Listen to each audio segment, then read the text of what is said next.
Assalamualaikum warahmatullahi wabarakatuh. Saya Muhammad Ammar bin Ahmad, nombor metrik 136393. Pada hari ini saya ingin membincangkan mengenai satu topik, iaitu kelebihan dan kelemahan dasar kurikulum kebangsaan.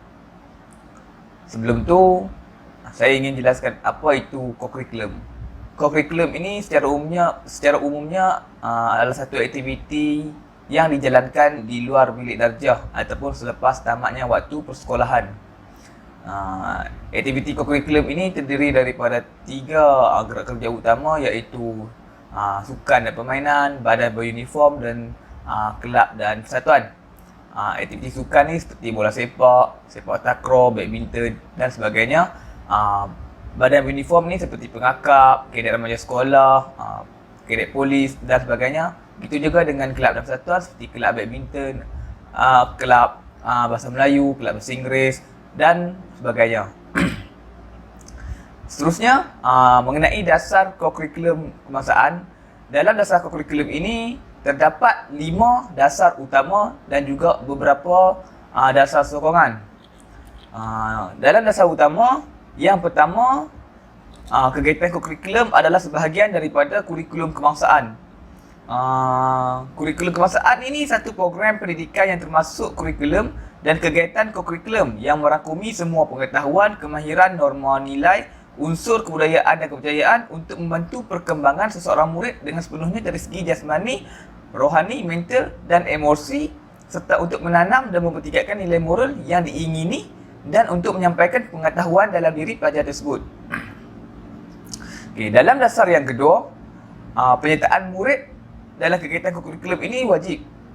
Jadi setiap murid ini matlamat dia adalah untuk menyertai sekurang-kurangnya satu gerak kerja daripada kegiatan persatuan, satu daripada badan beruniform dan satu daripada sukan dan permainan. Dan pelibatan mereka ini adalah wajib. Seterusnya, dasar utama ketiga, penyertaan guru juga adalah wajib. Jadi guru ini akan bertindak sebagai pengelola persatuan ataupun pengelola badan beruniform ataupun pengelola pasukan sukan lah. Pengelola dan perlu menyelia, mengelola dan mengawal aktiviti-aktiviti yang berlangsung dalam sesi kurikulum tersebut. Kemudian pelaksanaan kegiatan kurikulum merupakan dasar utama yang keempat. Okey. Kegiatan kurikulum yang dilaksanakan di sekolah adalah merupakan apa-apa kegiatan yang dirancang lanjutan daripada proses pengajaran dan juga pembelajaran yang berlaku dalam bilik darjah untuk memberikan murid-murid peluang untuk tambah, mengukuh dan mengamalkan pengetahuan, kemahiran, nilai-nilai yang dipelajari di dalam bilik darjah. Dan dasar utama yang kelima, yang terakhir adalah penyertaan beramai-ramai. Penyertaan kurikulum di sekolah hendaklah berasaskan prinsip penyertaan beramai-ramai tanpa ada unsur diskriminasi atau paksaan, tetapi fokus kepada peningkatan perpaduan dan integrasi di kalangan murid-murid. Okey, selesai mengenai dasar utama.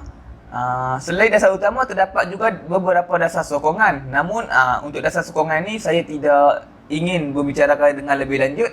Tapi untuk mengetahui mengenai maklumat mengenai dasar-dasar kurikulum ini, boleh melayari laman web Kementerian Pendidikan Malaysia di bahagian kurikulum. Seterusnya saya akan membincangkan mengenai topik utama perbincangan pada hari ini, iaitu mengenai kelebihan dan juga kelemahan dasar kurikulum kebangsaan. Baik, untuk kelebihan, yang pertama, murid akan memiliki tubuh badan yang sihat dan juga cergas. Bagaimana? Contohnya ada murid yang aktif, bergiat aktif dalam aktiviti sukan. Di situ, apabila setiap hari dia turun ke padang latihan untuk bersukan, dia akan mengeluarkan peluh ataupun sistem perkumuhan lah. Jadi dari sini, apabila setiap hari badan dia berpeluh, dia akan menjadi sihat. Badan dia akan menjadi ringan dan sihat. Secara tak langsung, mindanya juga akan menjadi lebih cergas. Kemudian yang kedua, dasar kurikulum ini sebenarnya dapat memupuk semangat perpaduan dalam kalangan pelajar. Penyertaan mereka dalam aktiviti kurikulum sebelah petang tidak digalakkan berasaskan satu kaum sahaja. Jadi pihak sekolah akan mengasingkan kaum ini dan meletakkan pelbagai kaum dalam satu pasukan yang sama dan satu kumpulan yang sama. Dari sini mereka secara tak langsung perlu juga untuk bekerjasama secara berkumpulan. Dari sinilah melalui sifat kerjasama ini mereka akan membentuk semangat perpaduan dan nilai-nilai persahabatan sesama mereka.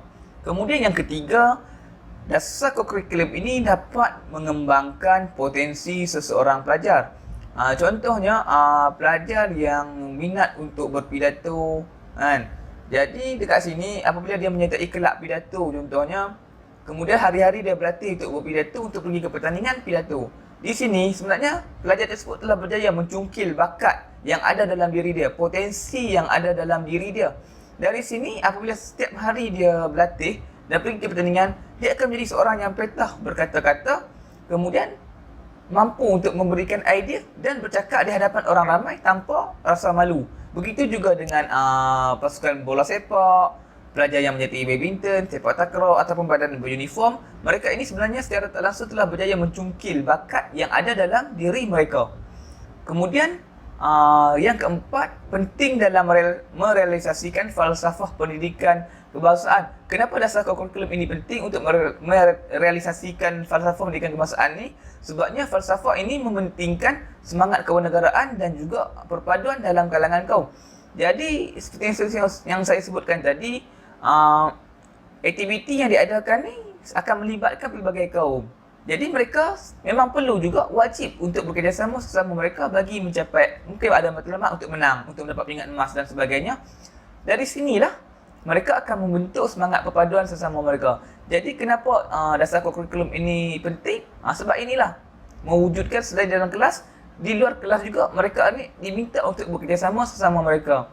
Dengan ini, falsafah pendidikan kebangsaan ini dapat direalisasikan. Yang kelima, dasar kurikulum ini sebenarnya dapat membentuk watak dan peribadi seseorang pelajar. Mungkin sebelum ini ada pelajar yang malas, tidak berdisiplin, tidak suka menempati masa, dan suka mengganggu orang lain. Tapi setelah menyertai aktiviti kurikulum, dia ini berubah. Sebab mungkin kena hari-hari jurulatih menyuruh pelajar tersebut turun latihan awal. Contoh mungkin tidak lebih pukul 5, sebelum pukul 5 semua dah kena ada di padang ataupun padang kawat untuk yang menyertai badan uniform. Kemudian dari sini setiap hari dia melakukan perkara yang sama, secara tak langsung dia akan membentuk nilai-nilai positif dalam diri dia. Daripada seorang yang tidak menepati masa, dia akan menjadi lebih menepati masa, menjadi lebih berdisiplin, menjadi lebih rajin, menjadi lebih seorang yang mempunyai semangat kerjasama yang tinggi bersama pasukan dan juga dapat memupuk nilai-nilai persahabatan dalam diri dia. Yang keenam, dasar kurikulum ini sebenarnya dapat membentuk sifat kepimpinan dalam diri seseorang pelajar. Badan beruniform ataupun kelab dan satuan, ahli jawatankuasa mereka ini akan terdiri daripada pelajar-pelajar.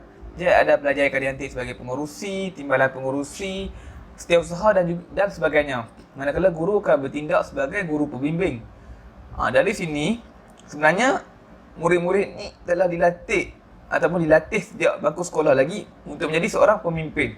Jadi melalui sifat-sifat kepimpinan mereka di dalam satuan ini, secara tak langsung pada masa hadapan mereka telah mempunyai satu sifat kepimpinan dan hal ini akan menjadikan mereka mudah untuk bergaul dengan orang di masa hadapan ataupun mudah untuk berdikari ataupun survive diri mereka pada masa hadapan. Yang terakhir, saya akan membincangkan pula mengenai kelemahan dasar kurikulum kebangsaan.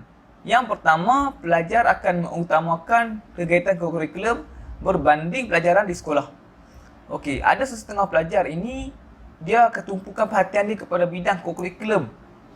Terlalu tumpu, terlalu fokus sehingga dia lupa dan abaikan pelajaran dia dalam kelas.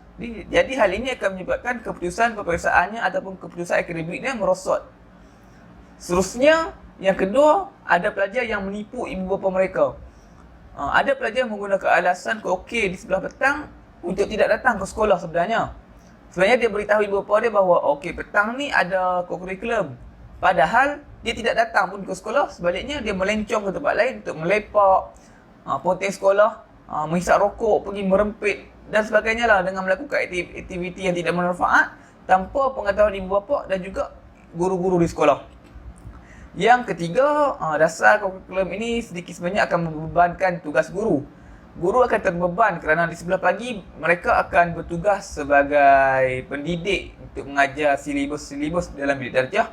Kemudian tamat waktu persekolahan, di sebelah petang pula mereka perlu fokus untuk memberi komitmen kepada aktiviti-aktiviti kurikulum kerana mereka perlu mengelola, perlu menyelia dan sebagainya. Jadi hal ini tugas guru akan bertambah. Jadi mereka akan terbeban, sedikit sebanyak akan menjejaskan kerja mereka dan juga menjadikan mereka keletihan.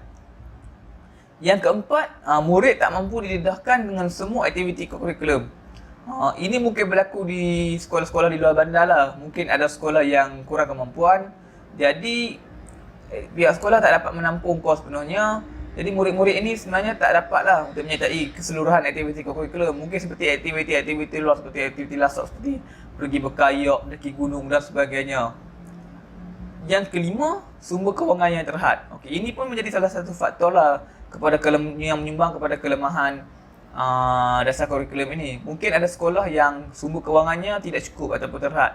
Mereka hanya bergantung pada wang PIBG, wang yuran sekolahan murid tahunan, kemudian yuran tahunan kelab dan persatuan setiap murid yang mungkin hanya RM3 ataupun RM5 setahun. Jadi dengan kewangan yang sedikit ini, mereka tidak mampu melaksanakan aktiviti yang besar-besar secara besar-besaran. Hanya cukup sekadar menjalankan aktiviti sekadar dengan wang yang ada sahaja. Kemudian yang keenam, kemudahan dan kepakaran guru terhad. Maksudnya ada setengah guru yang bertugas sebagai guru pembimbing untuk badan uniform ataupun kelab dan persatuan ataupun sukan dan permainan ini, sebenarnya mereka tidak mahir pun, tidak mempunyai kursus terhadap bidang tersebut. Maksudnya mereka bertugas hanya sebagai bidang terjun saja kerana tidak ada guru yang mampu pikul tanggungjawab tersebut. Jadi ini akan memberi satu kekurangan kepada pasukan tersebut sebab apabila yang melatih mereka tidak mempunyai kemahiran yang cukup, jadi mereka tidak mampu untuk mencapai kekuatan penuh ataupun potensi penuh kemahiran atau bakat mereka. Yang ketujuh, kemudahan sekolah yang tidak lengkap. Ini juga mungkin berlaku kepada sekolah-sekolah yang berada di luar bandar. Ada sesetengah sekolah tidak mempunyai padang bola pun, dan ada juga yang tidak mempunyai dewan. Jadi mereka sebenarnya tidak dapatlah untuk mengakses penuh keseluruhan aktiviti kurikulum pelajar-pelajar ini tadi. Jadi pelajar tidak mampulah untuk bermain aktiviti-aktiviti yang mereka minati, seperti bola sepak, badminton, bola keranjang dan sebagainya, jika kemudahan tersebut tiada di sekolah mereka. Jadi amat merugikanlah pelajar-pelajar tersebut kerana mereka tidak mampu untuk mengeluarkan potensi yang ada dalam diri mereka. Dan yang terakhir, galakan daripada ibu bapa yang kurang. Maksudnya tiada galakan penuh daripada ibu bapa untuk anak-anak mereka ini menyertai aktiviti kurikulum. Okey, ada sesetengah ibu bapa tidak berminat anak-anaknya menyertai aktiviti kurikulum sebab bagi mereka tiada faedah. Maksudnya apabila sertai kurikulum pun bukannya boleh pergi ke mana, bukannya boleh menyertai Olimpik pun. Jadi pada mereka lebih baik duduk di rumah sahaja, bermandi, pergi ke sekolah untuk melakukan aktiviti kurikulum ini. Sedangkan mereka tidak faham sebenarnya aktiviti kurikulum ini sudah terkandung pun dalam dasar kurikulum dan juga dasar pendidikan negara. Jadi itu sahaja perbincangan saya mengenai kelebihan dan juga kekurangan dasar kurikulum kebangsaan.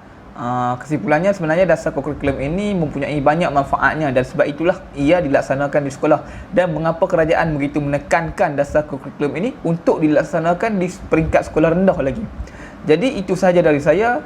Sekian, terima kasih.